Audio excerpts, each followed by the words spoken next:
ഒട്ടും അറിയത്തില്ലാത്ത ഇടങ്ങളിലേക്ക് നമ്മൾ യാത്ര ചെയ്യുന്ന സമയത്ത് നമ്മുടെ മനസ്സിലാകെ ഉണ്ടാവുക ഇൻസ്റ്റഗ്രാമിലോ ഫേസ്ബുക്കിലോ അല്ലെങ്കിൽ യൂട്യൂബിലോ ഒക്കെ കണ്ട റീൽസിൻ്റെ ചില ഭാഗങ്ങളൊക്കെ ആയിരിക്കും. അങ്ങനെ ഒരു റീൽസിലൂടെ കണ്ട് ഇഷ്ടപ്പെട്ടു തുടങ്ങിയതാണ് കേട്ടോ ഞാനും നന്ദി ഹിൽസിനെ.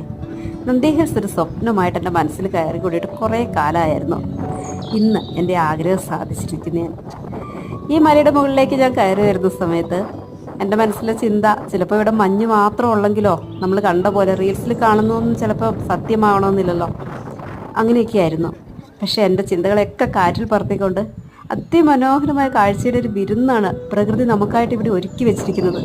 മുന്നിൽ കാണുന്ന കാഴ്ചകൾ നമുക്ക് കണ്ണിൽ വിശ്വസിക്കാൻ പോലും പറ്റില്ല. നമ്മൾ കണ്ണുകൊണ്ട് കാണുന്നതാണോ എന്ന് വിശ്വസിക്കാൻ പറ്റത്തില്ലാത്തത്ര മനോഹാരിത. നന്ദി ഹിൽസ് നിങ്ങൾ കണ്ടിട്ടില്ലെങ്കിൽ ഒരിക്കലെങ്കിലും ഇവിടെ വരണം. ഒരിക്കലെങ്കിലും നിങ്ങൾ നന്ദി ഹിൽസ് സന്ദർശിച്ചിരിക്കണമെന്ന് ഞാൻ നിങ്ങളോട് റിക്വസ്റ്റ് ചെയ്യുന്നു. അത്രയ്ക്ക് മനോഹരമാണ് ഇവിടെ.